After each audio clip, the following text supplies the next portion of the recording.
Hey guys, it's me. I'm back. I'm alive. So, as you saw by the title and the thumbnail, I am continuing my One Piece journey. I kind of took a bit of a break. Reason I did that, I was kind of terrified that I would get hooked on One Piece and just keep reading and reading and reading and reading and reading.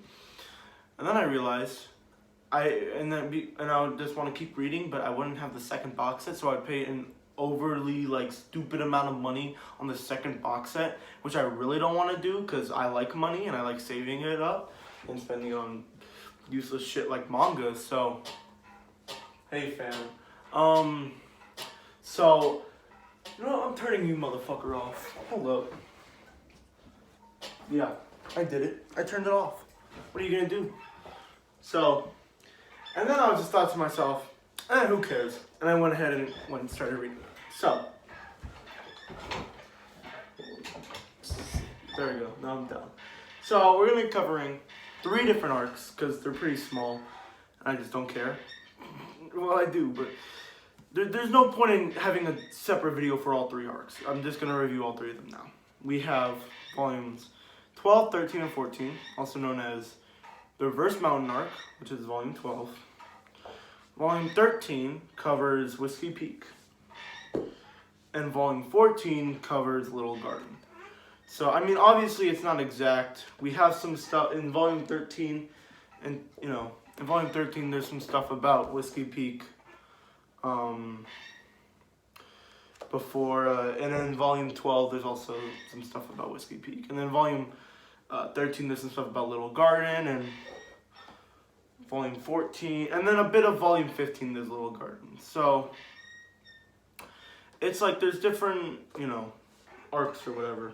Doesn't matter. But, the arcs aren't in just one volume. It's not just, one singular volume. It's all together. So, let's go over the first arc, Reverse Mountain. Actually, let's rank them. I think the worst arc out of all 3 of these is Whiskey Peak. Let's talk about that one first. No, I don't want to say Whiskey Peak is bad, but it kind of is. It's not very good.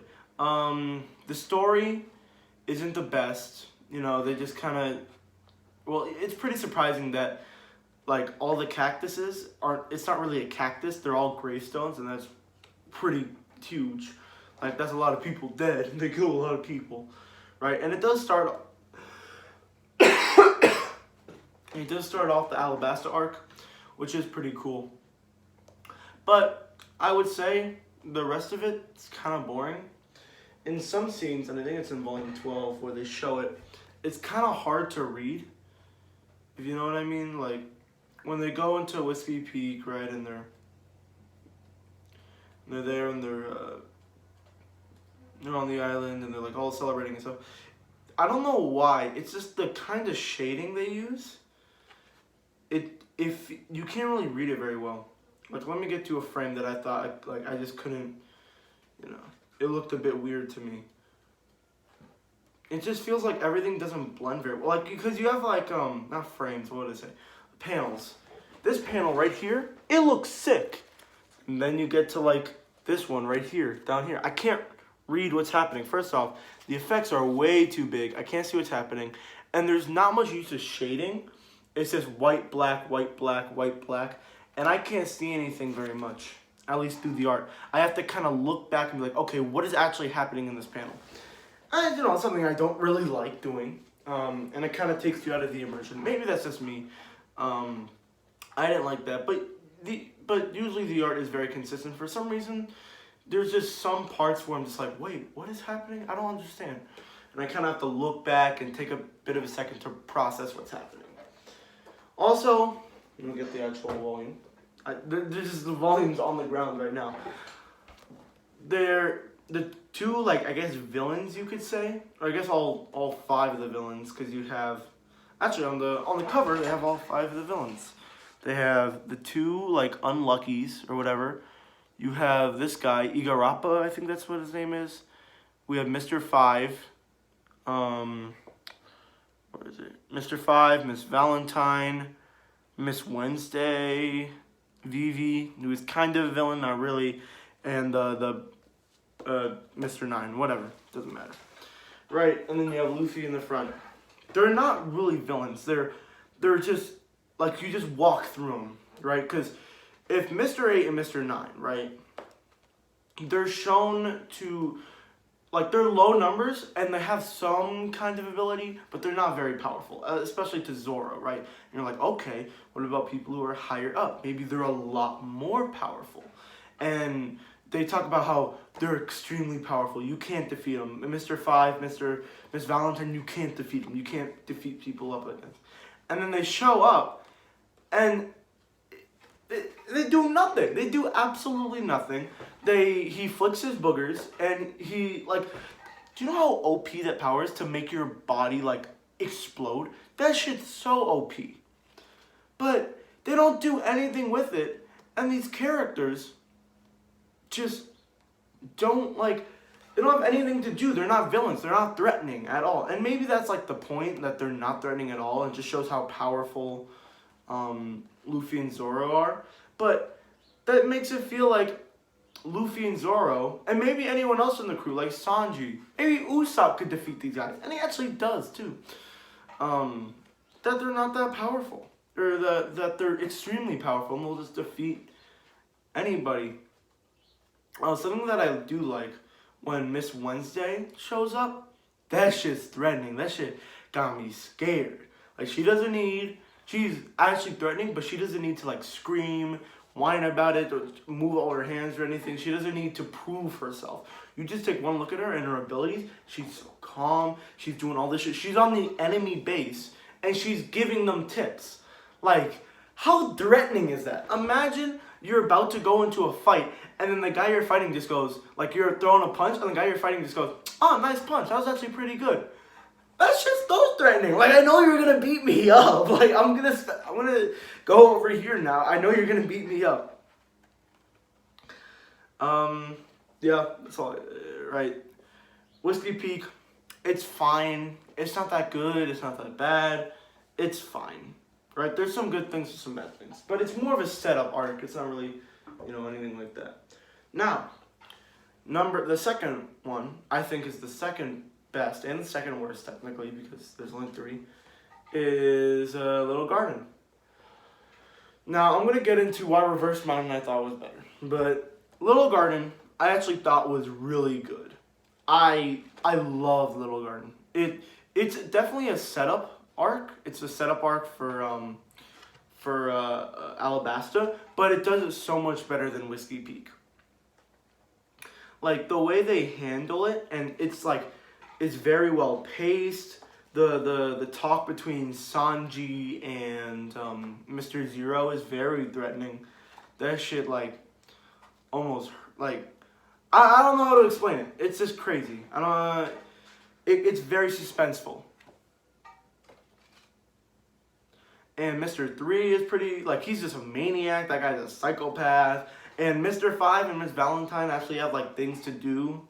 Instead of just where they're just kicked around and used to body toys or whatever the fuck. And the Giants, that shit was sad. When one of the Giants almost, like, died or whatever, and then it's like the heart of the warrior, and Usopp got to do something, and Nami kind of got to do something. She was more of a damsel in distress this time. And oh my god, it was very funny too. There's a lot of good things about this arc. Now, there are a lot of bad things in this arc. There gets to some points where it's just kind of boring, right? Some stuff just doesn't make sense.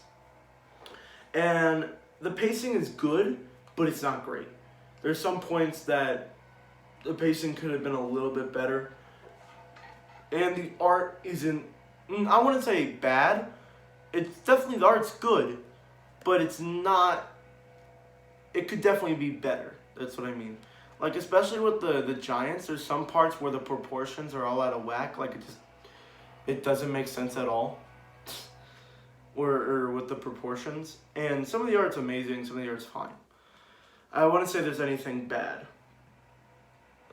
And I would like, and that's all I really got to say about this arc. It was good. Definitely really, really good. I liked it. But I wouldn't call it the best arc. Now, we have my favorite, which is Reverse Mountain. And, I mean, I cried at Laboon. Come on, guys! I cried at Laboon. I'm sorry, I just liked it. I liked it. Okay, I'm sorry. Yeah. That's all I gotta say. Laboon made me cry. Oh, I could have done a review on Logtown. Alright, short review on Logtown. It was good. I think I liked the anime more because it kind of showed different stories of like Usopp's story and Sanji's story, and I actually really liked those two stories. And apparently, like, he couldn't fit it in because he wanted the 100th chapter to be like when they actually sailed to the Grand Line. But I did really like Logtown. More of a setup arc. You know, you get to see some characters like that one guy with the weird shit on his face who could like control weather or something. I don't know who he is. Smoker, he's pretty cool. I really liked the plot between Zoro and Kashiwagi, something like that. Tashigi or something like that. The girl who looks like Zoro's crush when he was like 9, whatever her name is. I don't care.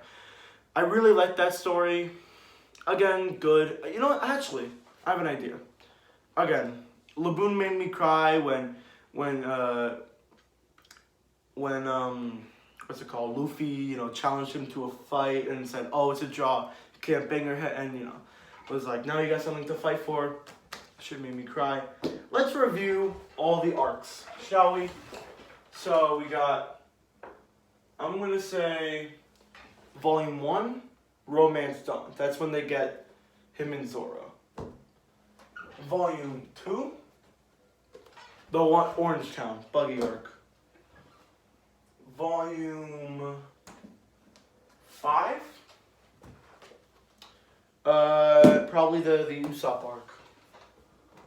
Volume 7, that's the Sanji arc.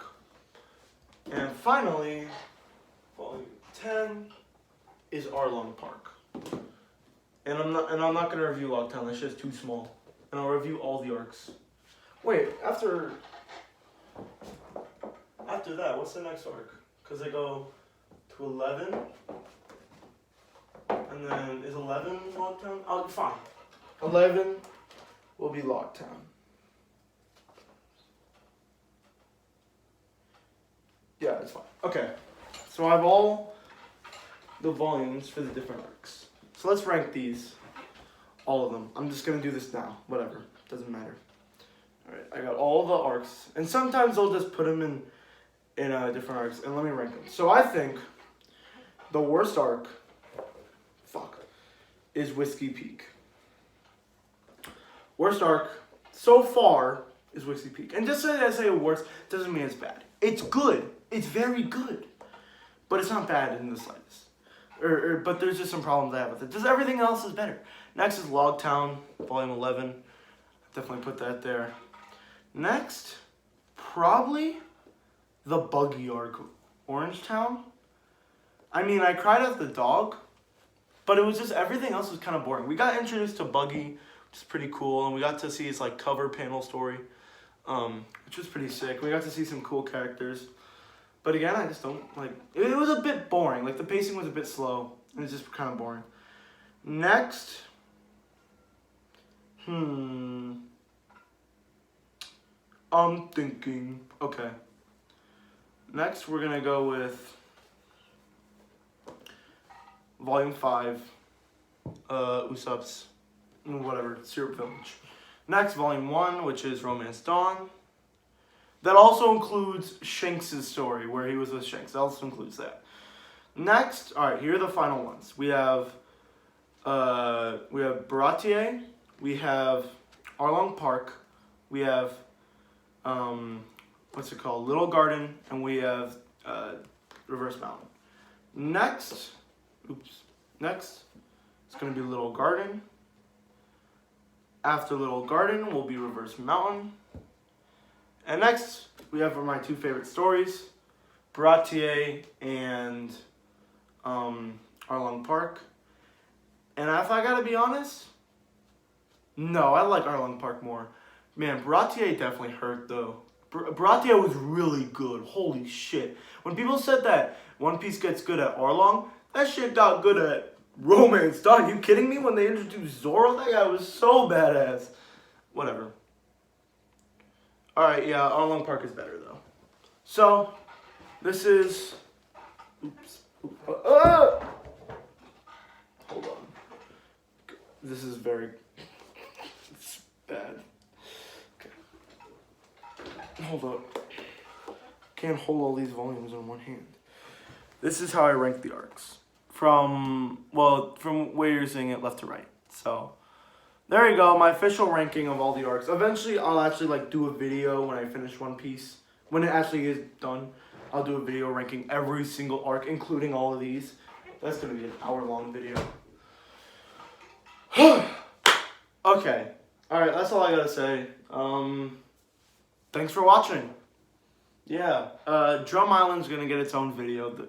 I already know I'm gonna cry there. I know it's gonna be my favorite arc ever. Okay, because I watched the anime. Alright, and we all know manga's better anyway, so. Alright, cool. Peace. Thank you.